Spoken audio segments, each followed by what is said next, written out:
చూడండి, ఒక కుమారుడు తన తండ్రి దగ్గరికి వచ్చి అడుగుతున్నాడు, అయ్యా నేను నీతో ఉన్నది చాలు, నేను నిన్ను వదిలిపెట్టి వెళ్ళిపోవాలనుకుంటున్నాను, నాకు ఆస్తి ఎంతైతే వస్తుందో దాన్ని లెక్క చేసి నాకు ఇచ్చేసాయి అన్నాడు. తండ్రి ఏం చేశాడంటే ఒక్క మాట కూడా మాట్లాడకుండా ఏం చేశాడు, తన కుమారునికి రావాల్సిన ఆస్తి అంతా కూడా లెక్క చేసి ఇచ్చేశాడు. అతడు దాన్ని తీసుకొని దూరం వెళ్ళిపోయాడు. తండ్రికి దూరంగా వెళ్తే నేను మంచిగా బతుకుతానేమో, తండ్రికి దూరంగా వెళ్తే నేను సమాధానంగా ఉంటానేమో, తండ్రికి దూరంగా వెళ్ళి నేను అభివృద్ధి పొందుతానేమో అనుకున్నాడు. దూరంగా వెళ్ళి ఏం చేశాడు, ఆ డబ్బంతా ఖర్చు చేశాడు, దుర్వ్యాపారంలు చేశాడు, తిన్నాడు, తాగాడు, వేశ్యలతో తిరిగాడు.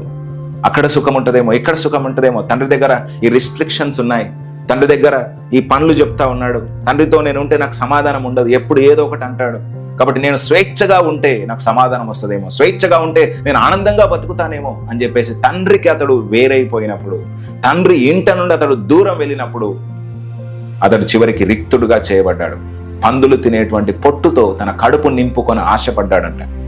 అతనికి బుద్ధి వచ్చింది, నేను నా తండ్రి ఇంట ఉన్నప్పుడు నాకు ఎంతో నెమ్మది ఉండేది, ఎంతో ఆనందం ఉండేది, నా తండ్రి ఇంట్లో ఉన్నటువంటి పనివారు సుఖంగా ఉంటున్నారు, వాళ్ళు 3 పూటలు అన్నం తింటున్నారు, కానీ ఈరోజు నాకు ఈ గతి వచ్చింది అని చెప్పేసి అతనికి బుద్ధి వచ్చినప్పుడు తిరిగి తన తండ్రి ఇంటికి వచ్చినప్పుడు ఎంత మాత్రము తోసేయకుండా ఆ కుమారునిగానే స్వీకరించి అతనికి ఉన్నటువంటి ఆ మలిన వస్త్రాలన్నీ తీసేసి అతని పాదములకు చెప్పులు తొడిగించి అతని యొక్క చేతికి ఉంగరం తొడిగించి అతని మెడలో దండ వేసి అతను ఆశీర్వదించి తిరిగి కుమారునిగా స్వీకరించి నెమ్మదిని ఆ యొక్క తండ్రి తిరిగి ఇచ్చినట్టుగా మనం చూస్తూ ఉంటాం.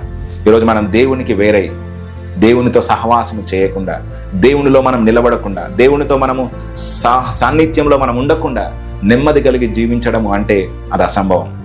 చూడండి, చేప నీళ్ళలో ఉంటేనే అది నెమ్మదిగా బ్రతుకుతుంది. ఈరోజు మనము దేవునిలో ఉంటేనే మనం నెమ్మదిగా ఉండగలుగుతాం.